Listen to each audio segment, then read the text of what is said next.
Welcome to Failure is Progress, presented by Sweat Factory CrossFit. I am Coach Frankie Ortega. And I am Coach Keith Barber. Join us today as we discuss everything going on inside the CrossFit space and, more importantly, what new and exciting things are happening in our Sweat Factory CrossFit gyms. As always, thank you to all of our listeners. We appreciate the support and truly enjoy the feedback we've been receiving from all of you. Please reach out through our DMs on Instagram. If you aren't already following us, please do so at Failure is Progress, all lowercase. And now, on to today's episode. All right. And we're back with a new episode, first episode of 2024. Keith, my brother, how are you doing today? I'm doing great. It's a new year, new us. Yes, sir. We got a couple really nice announcements.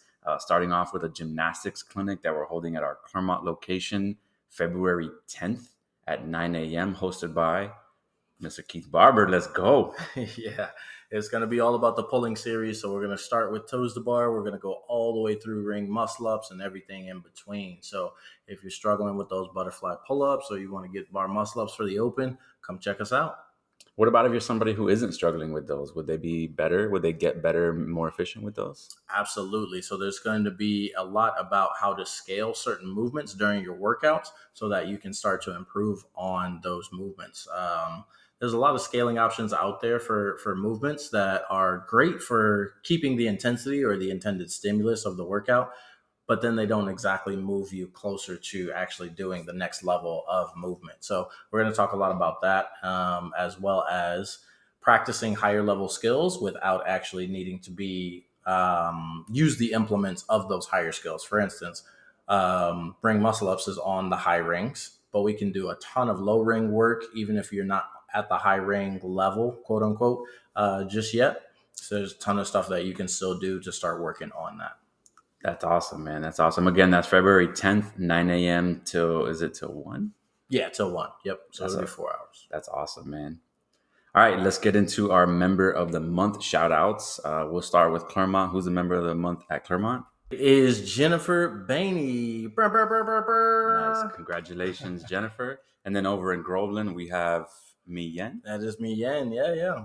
I don't remember Mi-Yen's last name. I don't either, but great job. She's does she normally come in the morning? I don't know anymore.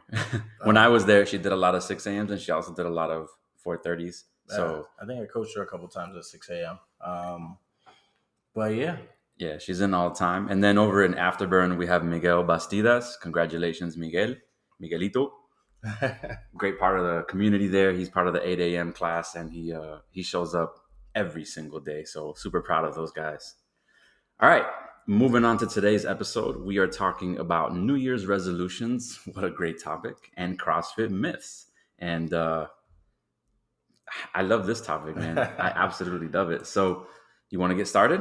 Absolutely. So I thought we would kick it off by some good strategies to help people with their New Year's resolutions. Because as we know, the old adage goes by January 2nd, everybody's New Year's resolutions are already over. So I thought it'd be really cool to kind of put some information out for people to help them with their resolutions. Cool. I have a different thought process on this. I would say about 5 or 6 years ago, I gave up on New Year's resolutions altogether. For me, New Year's resolutions are kind of a way for people to make themselves promises that they can break. Mm-hmm. So for me, it's more of, hey, it's January 1st. Cool. Let's continue what we started January or December 30th or December 31st, right? Yeah. I think if we continue with that thought process and if we just look at every single day as an individual day and attack that day, we have a better chance of success. We have a weight loss challenge going on at my gym at CrossFit Afterburn, and we actually started it on November 11th, and it ends or concludes January 31st. And the whole idea why I did that was to have everybody in the mindset of watching what they were eating, watching how often they were coming to the gym, and what kind of food they were going to be having throughout the holidays. Because normally what we do is we just end the year on that low note where we eat everything in sight. Facts. And then January 1st, like, well, it's time to get that gym membership going. Yeah. So I wanted to get ahead of that. A lot of the athletes have thanked me for bringing that idea to the table. I have one guy who's lost, I think he's at 22 pounds now, Anthony Nice. Dion. So big shout out to Anthony Dion. He's crushing it. We have another guy, Lawton DePriest, who has been sharing tons of fantastic recipes, and the group's been really fun. So yeah, that's my thought on New Year's resolutions. I don't like them, but for those of you that have them, Yeah. I don't mind them as much, only because it is kind of the if that's what you need to make you reevaluate like what you have been doing, is that New Year's start is kind of fresh without having to do anything really new. If that's what you need to bring more awareness to your habits and things like that, then I'm all for it. But to your point, yeah, it kind of does allow you to not go all in, right? It allows you to not really commit because it is a reset every year, you know? So it's like by February, March, if you kind of fall off the wagon, you're like, I can always restart next year kind of thing. yep, But I do like the awareness that it brings to people. Sometimes that can be the hardest part, is either people not figuring out what goals they want, or not really assessing what went well or what didn't go well with their previous goals. You know, like if you wanted to lose 10 pounds last year, you didn't lose the 10 pounds, and then you didn't like think about all the things that didn't happen for you to lose those 10 pounds, then you're never going to lose it. You know what I mean? yeah, yeah. So let me ask you this question: instead of, or we would say the number one resolution is probably to lose weight, right? That's what the majority of people would say is their New Year's resolution. If that wasn't it, or if we were to suggest a better one, what would it be? Or if you were to suggest a better one, what would it be? Yeah. I would say, um, spending time with your community, tribe, your people, um, and just doing that more often. It's been shown in a few studies that that is one of the, if not the number one correlate to living a longer life, is just having that community feel and having deep personal connections with other people. So that's probably what I would say. And the only reason I say that is because that's something I personally struggle with. Is just connecting to other people, outside of outside of the gym, or outside of Is that because you're always at the gym? yeah, yeah, I mean, yeah. But even like on the weekends and stuff, like Yeah. I don't do a ton of like hitting people up and like, hey, let's hang out and let's go do this and that and stuff like that, because it can get really daunting trying to get everybody together all the time and stuff like that. And then this person's not off this weekend, but they're off on another weekend, and then it ends up just kind of snowballing into this big headache, and I don't like confrontation. So when people's feelings get hurt because they didn't get invited, it becomes this big thing, and I'm like, Yeah. it wasn't me, you know. But yeah, so just connecting to your people more often, and then just tracking that maybe by the minutes or hours or the amount of occasions that you actually did that, would be a good way to track it. I like it. I like it, man. If I had to give one piece of advice to anyone or everyone, both, if I had to give one piece of advice that wasn't to lose weight, because I don't think that's the smartest move is to try to lose weight. What I would suggest is to actually grab a pen and pad and sit down with yourself for 10 minutes and write down your intentions for your year, for your month, for your week, for your day. And I think that's one of the most powerful things any and every human can do if they really want to find the better version of themselves. This idea that we can, oh, you know what, it's January, I'm just going to lose 30 pounds. It's so tried and true in the wrong way. Like it's so proven to not work for so many people. I can't believe that it still is a thing. I would suggest everybody grabs a pen and pad and just writes down, the start of their day. Today I'm going to have my coffee, and then I'm going to open my laptop and I'm going to work for an hour. And then I'm going to take 15 minutes and go for a walk outside. And then I'm going to make myself my lunch, whatever it is. And then after that lunch, I'm going to take 15 minutes to meditate or breathe or, you know, whatever, watch a Netflix video, whatever you want to do, and then, at 1 p.m., I'm going to do this and then maybe work a little bit more, whatever it is that your job is, et cetera, et cetera. But just write down your intentions and then go after it. Um, I think studies show that when you put things down on paper and actually do them, when you put them down on paper, you have a better chance of doing them. Yeah. And there's a few reasons for them. One is you don't have to think about it anymore. Right. Right? It's just like those people who wear the same clothes every day. They already know what they're going to wear, so they don't take up time figuring out what they're going to wear. So yeah, writing down your intentions would be my clear direction for anybody who wants to be the best version of themselves right now. Absolutely. And just like with New Year's resolutions, writing down your intentions is definitely something that I would suggest you be realistic about. If you know you're one of those people who struggles with personal responsibility, just be realistic about that. What Frankie just outlined, or what you just outlined, because I'm talking to you, is great. But I have learned through my own experiments with myself that less is best. So start small and then kind of try to build it into something bigger. So maybe just start with being intentional about the first 15 minutes of your day.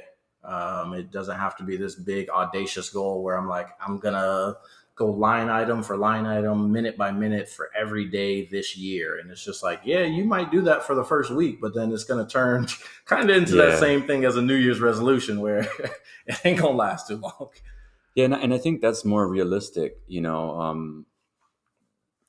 Speaking of that, what does make things unrealistic, right? Because doing 15 minutes a day is anyone can do that, right? Yeah. But there's a lot of us who set these goals. Like I use the example of losing 30 pounds in a month. What is it that spirals us to set these unrealistic goals? In my opinion, it's something that you really, really want, but you don't realize the gravity of what it means to get there. Like, yeah, everybody wants to have a six pack. Everybody wants to have $1 million in the bank, but like, what does that actually look like on a day-to-day basis? And once you get into it, you're like, wow, this is a lot more than I thought it was going to be. I bit off way more than I could chew. And then it's really easy to quit at that point because as human beings, we just have that all or nothing mentality. Well, if I can't do it perfectly, then why do it at all? Right. I don't want to feel like a failure all the time because I'm not doing it perfectly. But failure is progress. Failure is progress. New episodes every Tuesday. So yeah, I think that's what it is. It's just that all or nothing mentality where it's just like, okay, I'm going to go all in on this really big, audacious goal. And then, once the consistency component comes in, it's just like, man, I keep failing at this, or I keep messing this up. So maybe I just can't. Maybe it's just not for me. I've tried, quote unquote, everything when you've really only tried like two things. Yeah. I mean, I'm thinking to myself as you're speaking, like what hasn't worked for me, right? In my life, it's always been that idea of setting goals and then setting expectations and then not meeting them. And I think what really has helped me change my whole perspective and change my mindset about all of that is kind of going back to that episode where we talked about mindset. It's expectations versus intentions. Yeah. If my intention is to wake up and do my best today, then I cannot let myself down. Yeah. Right. If my intention is to wake up and make $100,000 today, I'm going to fail. It's not going to happen because I'm not even going to make $1,000 today. Yeah. But if I wake up and say, you know what, I'm going to try to make as much money as I can today, and I'm going to put every effort that I have to doing that, I'm going to schedule my day out so I don't have any distractions. I'm going to put my phone over to the corner and I'm going to do my sales job and get as many customers as possible. That's my intention. Yeah. And I cannot fail myself, because whether it's 5 customers or 10 or 20 or 25, I'm going to get better results than if I didn't have that, so for me, it goes back to that, it's expectations versus intentions. And I think that's where the goals kind of fall off the wayside. Yeah. The whole, oh, well, it's January 31st. I guess I didn't lose 30 pounds. Too bad. Yeah. Let's go to Taco Tuesday. Yeah. Tacos are life. They are. Yeah. And my 7 p.m. at Claremont knows that very clearly. Let's talk about consistency, right? There's a really nice quote you have here that says, "Start where you are with what you have, because that's plenty." That I 100% agree with. You know where you got that quote? I don't remember who said it. I want to say it was Eric Thomas, ET, but I can't give that credit to him because I'm not 100% sure. Okay. Yeah. I like it though, but let's break that down, right? If you use what you have, because that's plenty, the important part there is just being consistent, right? It's not a matter of pushing yourself past your limit every single day. Yeah. Just doing something every single day. That reminds me a little bit of the Bruce Lee quote. I'm not scared of the guy who can punch 10,000 times once. I'm scared of the guy who can punch once for 10,000 days. You heard that one? Yeah. So he says, I'm not afraid of the guy that knows 10,000 different kicks, or I think it's 1,000 different ways to kick. I'm scared of the guy that knows one way. Or no, it's about practice. We're going to get this right. So I don't think I said it wrong, but no, he says, I'm not afraid of the guy that has practiced 1,000 different kicks once. I'm afraid of the guy that has practiced one kick 1,000 times. I like it. Yeah. We'll stick with that one. But yeah, it's consistency that that delivers results. I know that this is one of the things that we preach to all of our nutrition clients, because it's really the most important part. It's not about seeing results now. It's not about seeing results in a week. Come back in 3 months and 6 months, and then let's talk about where you're at, because that's the only way that we can really see just what you've been doing and the results for what you've been doing. So yeah, I like this whole consistency thing. And I think that's where we definitely should be pushing our athletes towards for their New Year's resolutions. Going back to that quote, start where you are with what you have, because that's plenty.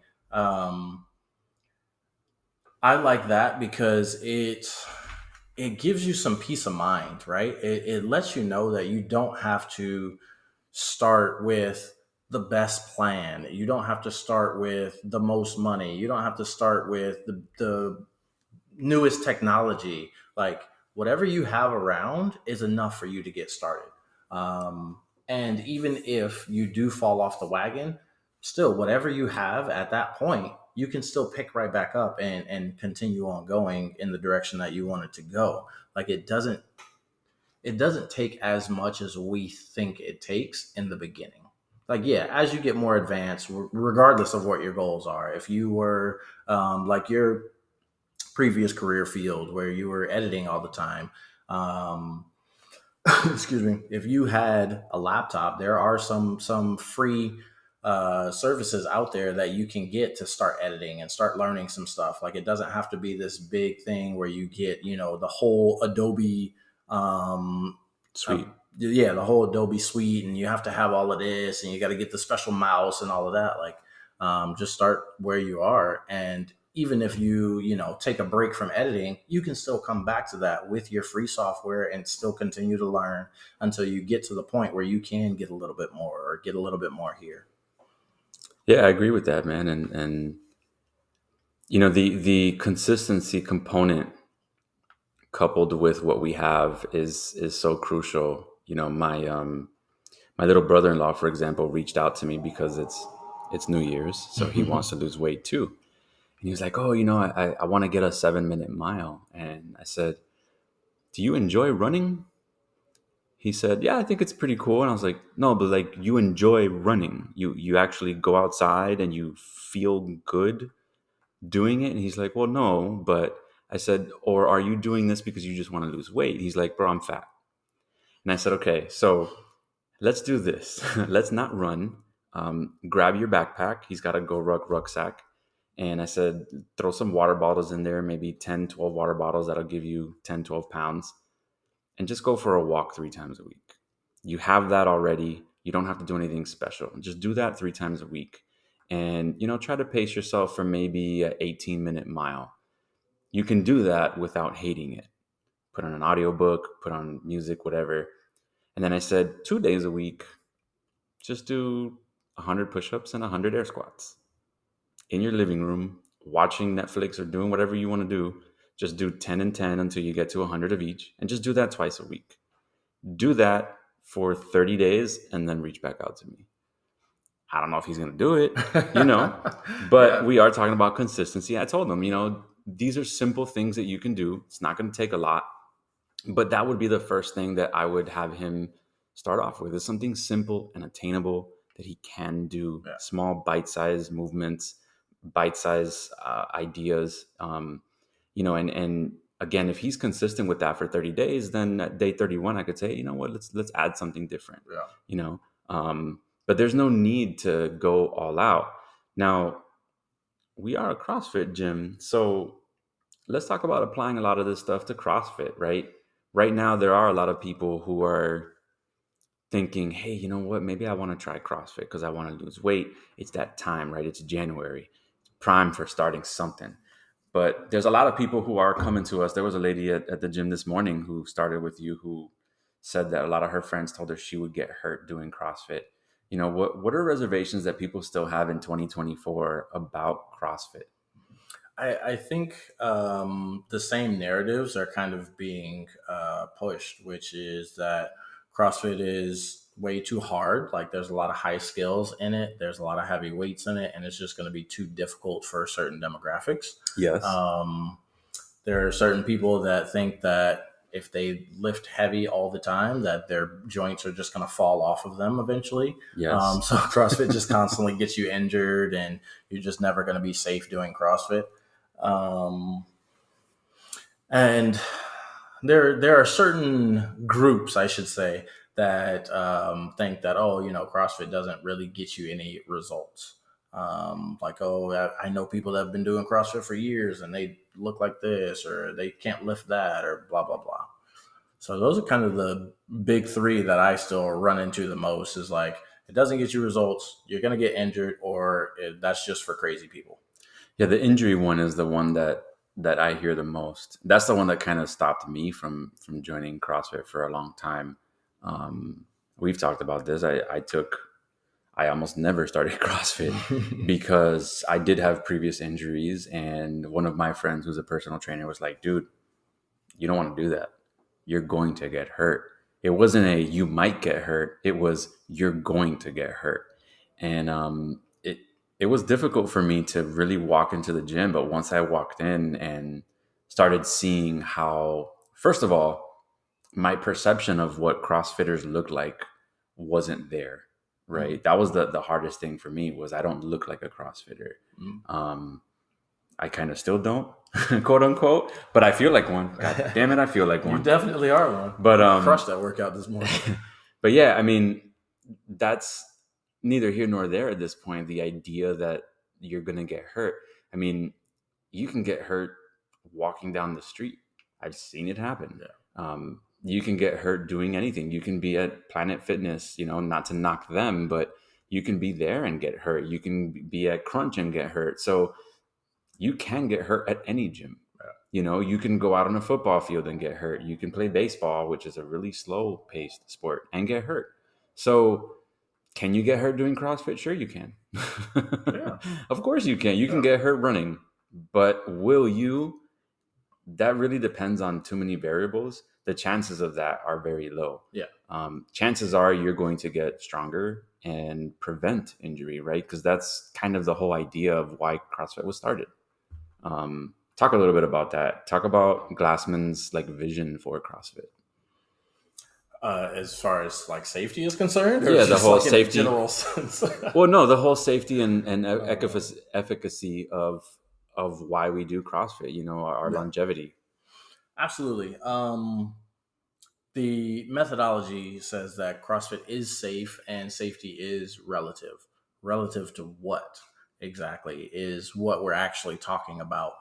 Because we can say safe and not really define it, but that's not what CrossFit does. We define our terms. So when we say safe, we mean it's safe in the way that not doing functional movements is probably going to um, lend you to a decrepitude state faster than doing functional movements. So we do functional movements, excuse me, so that we can keep our function into the later years of our life. Things like deadlifts, squatting, even the snatch, which everybody says isn't functional. You're still going through a full range of motion with your shoulder. Being able to put things over your head. Yeah, you don't have to snatch 300 pounds um, Yeah. to be functional, but you are at some point going to want to be able to lift your arms up over your head and maybe even lift something heavy over your head when you're putting up um, we just had this holiday. Why can't I think of it? Christmas. When you're putting the Christmas lights back up in the attic, you might have heavy boxes that you need to lift over your head.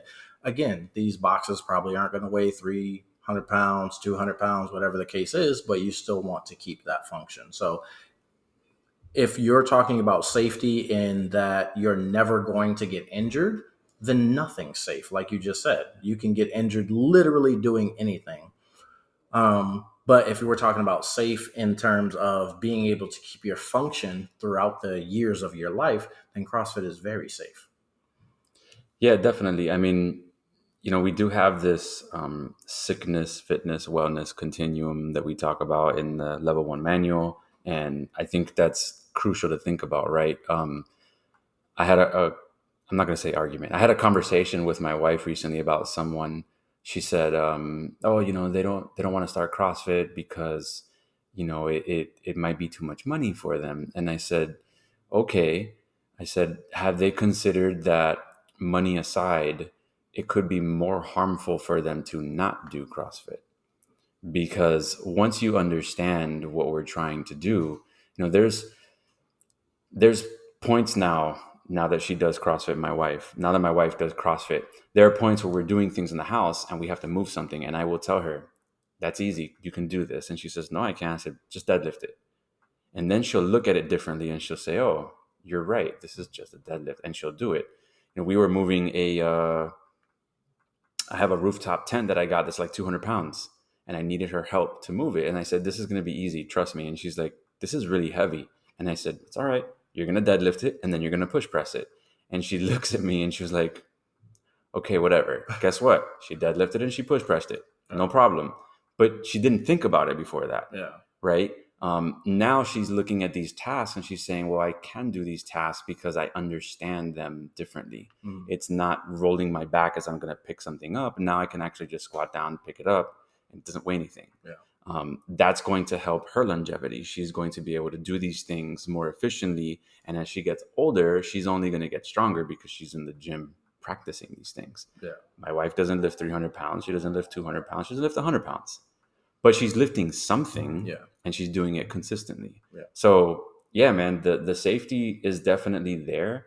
And I would agree with you. It is less safe for us to not be in the gym doing these movements. Absolutely. The reward far outweighs the risk, in my opinion. Even if it was guaranteed that in CrossFit, everybody says you're going to tear a rotator cuff. So even if it was guaranteed 100% that at some point you were going to tear your rotator cuff, excuse me, which it's not. First of all, let's get that out of the way. It Yeah, I is was gonna not say, guaranteed I don't want to hurt my any rotator way cuff. at all. I've been doing this for 10 years and my shoulders are fine. And I don't lift 300 pounds, but there are some lifts that I can do 300 pounds in. Even if it was guaranteed, One, there's no time frame on that guarantee. Two, the amount of function that you would be able to have before you tore that rotator cuff and the recovery, the speed of the recovery after you tore that rotator cuff, to me, that would still be worth it. Even if it was guaranteed that I was going to tear a rotator cuff, it would still be worth it because your average heart surgery is going to be $500,000. Having diabetes, not only is it a pain in the finger because you got to do those glucose Yeah. tests all the time, but also the money that you have to shell in to get an insulin shots and constantly going to the doctor and getting checkups and all of that stuff. Like, it still would be worth it, in Yeah. my opinion. Like, the reward far outweighs the risk. Now you can take away that guarantee of tearing a rotator cuff because that's just not true, and it just becomes even more out of balance with the reward to risk. Like, you I don't know. In my opinion, you can't compare the safety risks of CrossFit to the amount of benefits that you get. Agreed. Agreed. So, moral of the story is if you are considering CrossFit or if you have friends who are considering CrossFit and they are scared that they're going to get hurt, just explain to them the chances are greater of them getting hurt by not doing CrossFit than by doing CrossFit. Absolutely. I tell everyone that I come in contact with, I would prefer that you move over the fact that you don't. And if you wanted to work out doing your own thing versus CrossFit, that's fine. I just want everybody to move. But I do believe wholeheartedly that CrossFit has developed the best methodology to get people fitter in the quickest amount of time.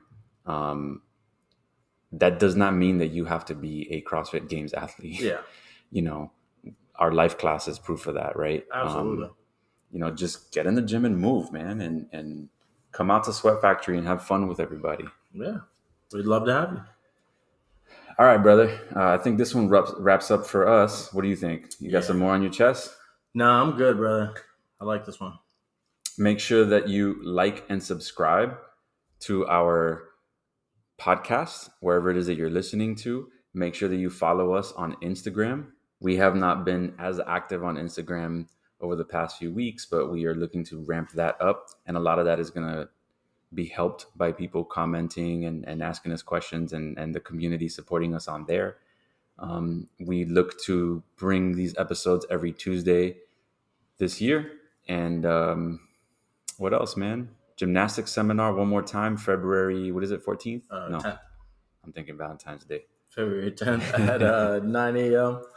at the Sweat Factory Claremont location. That's where we're going to be hosting the gymnastics clinic. Yes, I would like to get much more active on our social media. So if you do follow us already, tell your friends to follow us as well. Definitely DM us and send us with topics that you want us to talk about. Comment in the comment section and let us know what your thoughts are. We'd love to hear from the community. Yeah, you know what? I'm going to throw one more thing out there. If anyone has a friend who wants to join one of our gyms this first month and they mention failure is progress, I'll give them $50 off their first month's membership. I'm going to throw that out there. I haven't even talked about that with the bosses, but It's out there now. It's out there now. Can't go back. All right, everyone. We'll catch you on the next one. Take care.